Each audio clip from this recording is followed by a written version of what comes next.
시청자 여러분 안녕하십니까? 채널K 뉴스입니다. 제19대 대한민국 대통령에 문재인 후보가 당선됐습니다. 더불어민주당 문재인 후보는 40%가 넘는 득표율로 득표율 24%에 그친 자유한국당 홍준표 후보를 누르고 승리했습니다. 뉴욕과 뉴저지 동포사회 단체장들은 대한민국의 새로운 대통령의 탄생을 축하하고 대한민국의 미래를 이끄는 통합의 대통령이 되기를 기대했습니다. 새 대통령 당선자께 축하드립니다. 첫 번째 제가 뉴욕 한인회장으로서 새 대통령께 바라는 것이 있다면 먼저 대한민국이 지금 내분이 되어 있습니다. 진보 또 보수. 그러나 이제 새 대통령께서는 이 대한민국을 새로운 미래에 대한 비전을 제시하시고 함께 소통을 통해서 실행해 나가시면서 이 국민들을 화합하시고 통합해 나가시는 대통령이 되주시기를 바랍니다. 그동안 6개월 이상 지속됐던 분란과 대립, 그 가운데 여러 가지 벌어졌던 그 갈등을 넘어서 화합과 협력을 이끌어내는 그런 대통령이 되었으면 하는 바람입니다.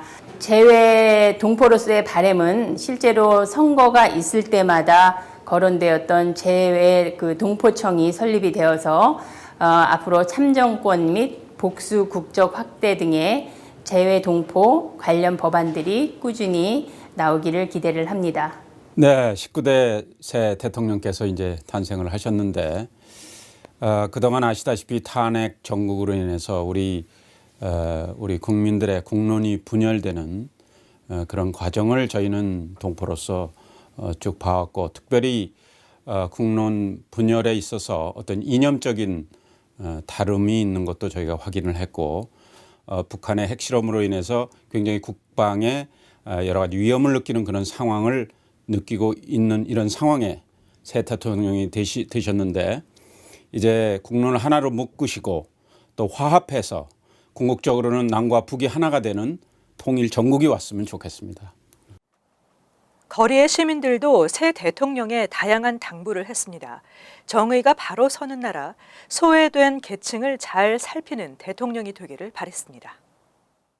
그 자신을 찬성하지 않은 사람들, 반대했던 사람들을 아우러서 통합을 할 수 있어야 되고, 또 통합된 힘을 가지고 소외된 계층의 말을 잘 들어서 오늘의 문재인 대통령이 대통령 당선됐으니까 그 당을 탈바해서 앞으로 범당으로 해서 우리나라가 후진한 것을 더 발전해 주시기 간절히 바랍니다. 지난번에 저희가 봤었던 대통령들보다 좀 더 나은 대통령이 있으면 좋겠고요. 그리고 보다 좀 더 이제 좀 투명하고 그런 정치를 좀 해줬으면 좋겠어요. 부정부패 없는 대통령이었으면 좋겠어요.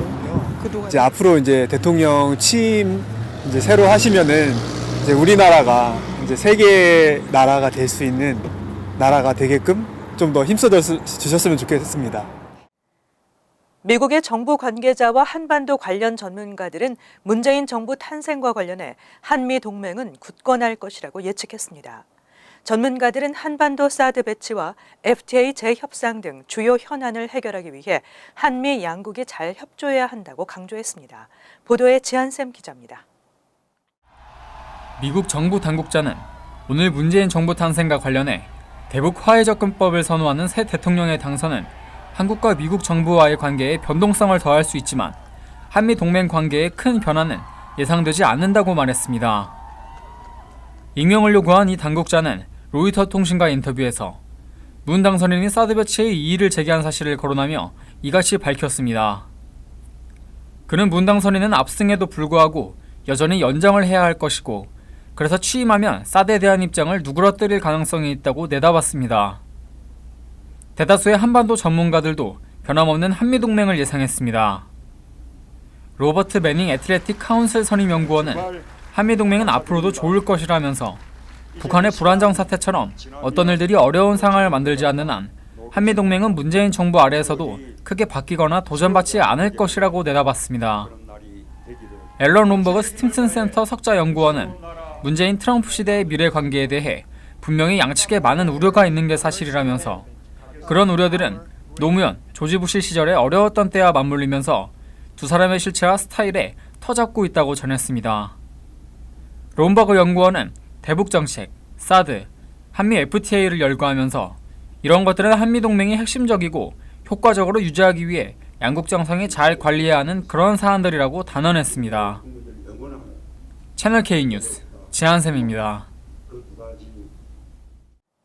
무슬림 입국 금지를 골자로 한 도널드 트럼프 대통령의 행정명령에 대한 항소심이 열렸습니다.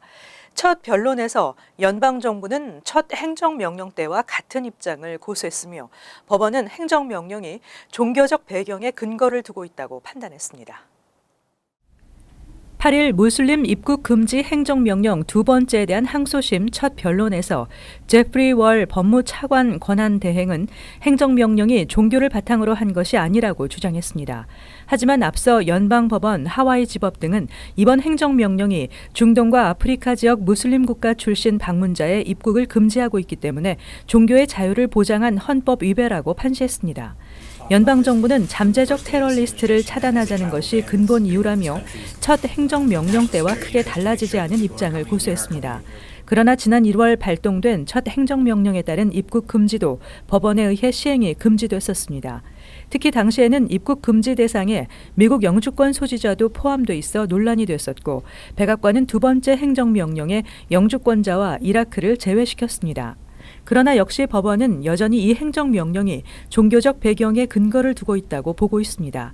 한편 이날 항소법원에는 이례적으로 13명 판사 전원이 참여했으며 15일에는 워싱턴주 시애틀 제9순회 항소법원에서 하와이 지법이 내린 행정명령 효력 중지 판결에 대한 항소심을 시작할 예정입니다. 네일살롱과 세탁소 등에 대한 금융 지원 프로그램이 다시 추진됩니다. 뉴욕주 의회에 상정된 법안은 주 도시개발공사가 소기업들에게 지원금을 제공하도록 하는 내용입니다.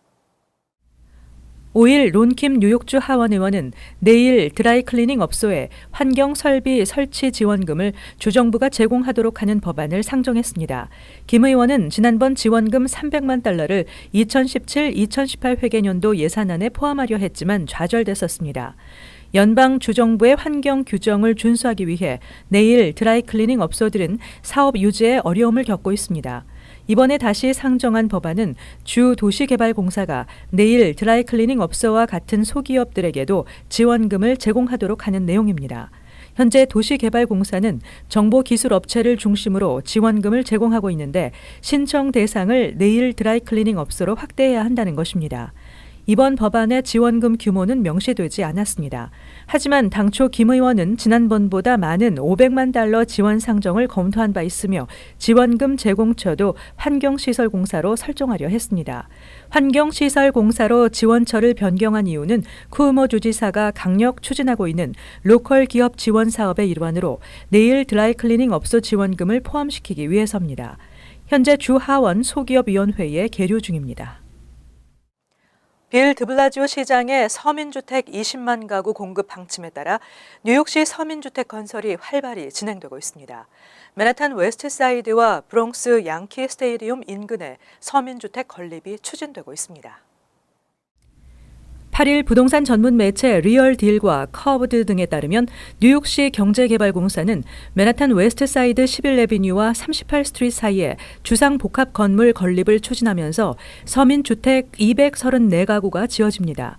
이번 사업을 추진하고 있는 경제개발공사는 개발사로 레드손 디벨롭먼트와 킹스포인트 하이츠 디벨롭먼트사를 공동 선정하고 20만 스퀘어피트 규모의 건물에 대형 식품점과 오피스 공간 등을 건설할 계획입니다. 이는 빌 드블라지오 시장의 서민주택 20만 가구 공급 방침에 따라 추진되고 있습니다. 지역의원 코리 존스는 시가 이미 소유하고 있는 부지에 서민주택을 건립하는 것은 매우 의미가 큰 것이라며 이 지역 렌트가 갈수록 올라가고 서민주택 공급은 절대적으로 부족한 시점에 해당 건물 건립을 환영한다고 말했습니다. 이 사업은 2019년 착공해 2022년 완공을 목표로 하고 있습니다. 이외 브롱스 양키 스테디움 인근 149 스트리트 선상 4에이커 규모의 빈 공간에도 서민주택 건립 추진이 검토되고 있습니다. 1045가구 규모의 서민주택을 포함한 주택 건립이 추진 중입니다. 하지만 뉴욕 포스트는 녹지 공간 복원 약속을 정면으로 어긴 것이라고 지적하고 있습니다. 2003년 도입된 뉴욕시 공립고등학교의 입학제도는 평등한 우수 고교 진학을 제공한다는 취지로 도입된 바 있습니다. 그러나 이 입학제도가 여전히 불평등하다는 지적을 받고 있습니다. 뉴욕타임즈는 8일 14년 전 처음 도입된 현 입학제도가 제대로 기능을 하지 못하고 있다고 지적했습니다. 뉴욕시는 마이클 블룸버그 전 시장 재임 시절인 2003년 학생의 거주지와 상관없이 5개 보로 내 고등학교 어느 곳이든 지원할 수 있도록 하는 입학제도를 도입했습니다. 상위 지망 학교에 배정받지 못할 경우 집에서 가장 가까운 고등학교에 자동으로 진학을 보장받도록 했으며 성적이 저조한 고등학교의 인근 지역에 거주하는 저소득층 학생들도 다른 지역 고등학교에 지원할 수 있도록 허용했습니다. 우수 고등학교에 진학할 수 있는 기회를 평등하게 제공한다는 게 주요 취지입니다. 하지만 아직도 8학년생들은 자신이 원하는 고등학교에 진학할 수 없는 실정입니다. 가장 큰 원인은 신입생 선발 기준입니다. 특목고를 제외한 나머지 일반 고등학교들도 지원자의 성적과 특별 활동 등을 기준으로 최종 합격생을 선발할 수 있도록 하고 있기 때문에 처음부터 우수한 학생들이 입학할 수밖에 없고 그러다 보니 졸업률도 차이가 날 수밖에 없다는 지적입니다. 저소득층 밀집 지역에 위치한 일부 고등학교의 경우 우수 고등학교에 비해 정시 졸업률이 20%에서 30%포인트 낮은 수준을 나타내기도 했습니다. 뉴욕주가 단기 렌트 광고에 대한 단속을 본격 시작했습니다. 한인 민박업계에도 영향을 미칠 것으로 보이는데요. 최근 에어비앤비 등의 단기 렌트 광고를 올린 입주민에 벌금이 부과됐습니다. 단기 렌트 광고 금지법이 시행된 이후 첫 번째 적발된 사례가 보고됐습니다. 8일 뉴욕시는 최근 에어비앤비 웹사이트에 단기 렌트 광고를 올린 맨해튼의 트럼프 타워 입주민과 로 이스트사이드 서민 아파트 입주민에 각각 벌금 $1,000씩을 부과했습니다. 시정부는 이번 벌금 부과를 시작으로 단속을 본격화할 예정입니다. 지난해 11월부터 시행되고 있는 법안에 따르면 단기 임대 광고를 하다 적발되면 첫 번째는 $1,000, 두 번째는 $5,000, 세 번째는 $7,500의 벌금이 부과됩니다. 뉴욕에서는 집주인이 함께 거주하지 않는다면 30일 이내 단기 임대를 제공할 수 없습니다. 한인 민박업계에도 영향을 미칠 것으로 전망됩니다. 한편 에어비앤비 측은 뉴욕 에어비앤비 등록 아파트의 96%가 자신이 살고 있는 공간을 합법적으로 공유하고 있다며 광고 금지법은 아파트 임대의 불법 여부를 구분하지 못한 것이라고 반발했습니다.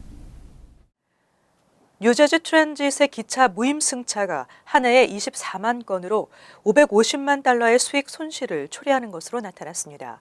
승객들은 트랜짓 측이 요금을 인상하면서도 이 같은 수익 손실을 방치하고 있다며 비판하고 있습니다. 뉴저지 트랜짓 내부 서한에 따르면 승무원 노조는 뉴저지 트랜짓의 수익 손실은 무임승차 때문이며 이는 검표 직원의 부족이라고 주장했습니다. 8량에서 10량으로 이루어진 기차에 검표 직원은 단 2명만 배치되는 것으로 나타났습니다.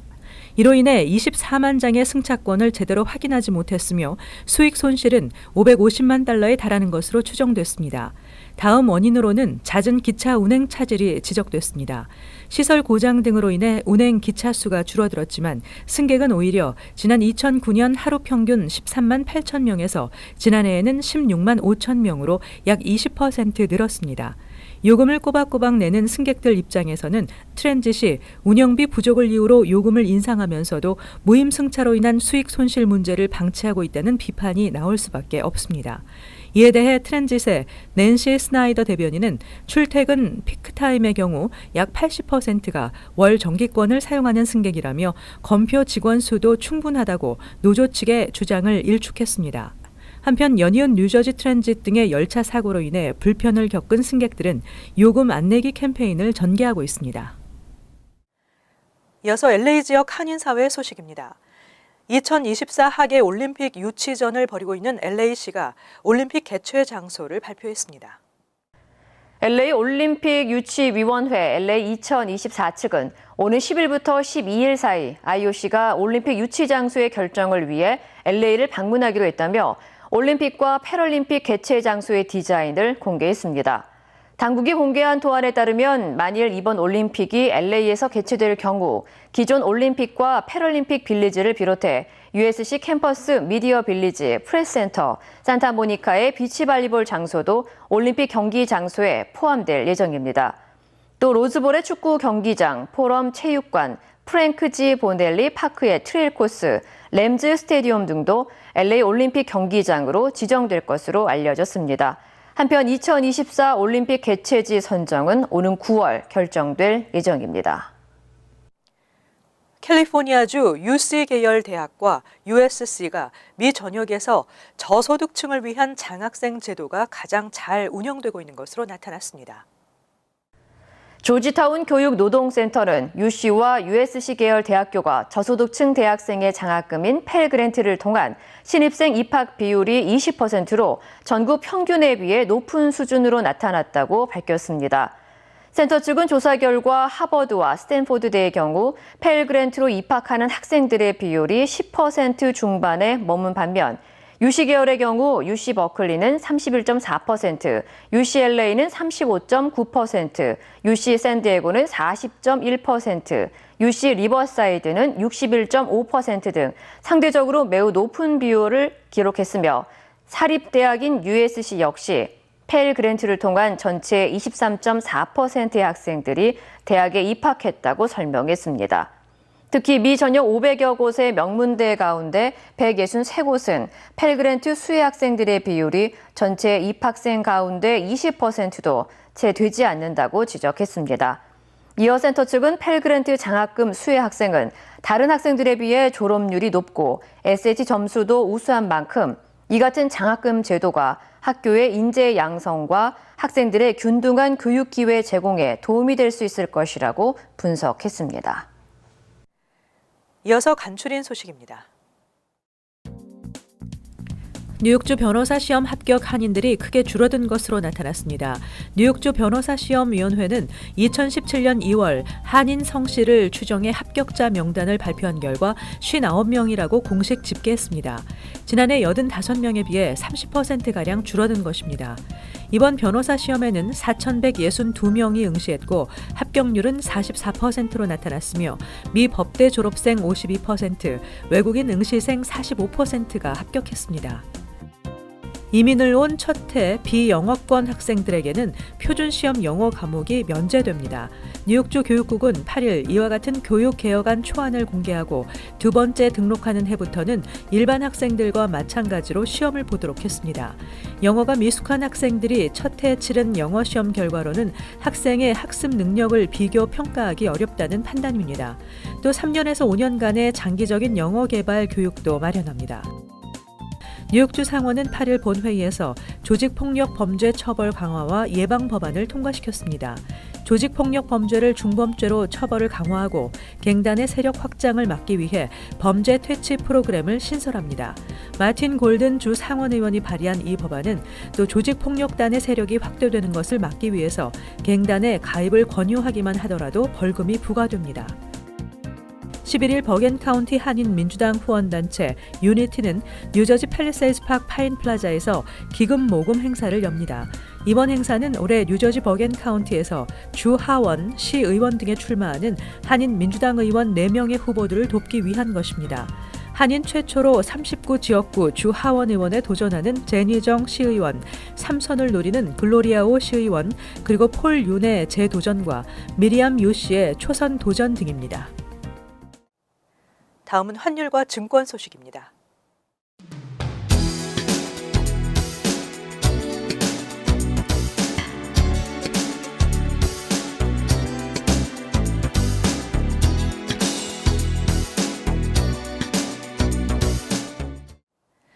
끝으로 날씨 전해드립니다. 수요일은 대체로 맑고 낮 최고 기온 62도, 섭씨 17도, 밤 최저 기온 49도, 섭씨 9도 예상됩니다. 목요일도 대체로 맑은 하늘이 이어지겠습니다. 하지만 금요일은 차차 구름이 많아지겠고 대체로 흐리겠습니다. 토요일은 흐리고 쌀쌀한 가운데 비가 내리겠습니다. 항상 여러분과 함께하는 채널 K 뉴스 여기서 마칩니다. 시청해주신 여러분 고맙습니다.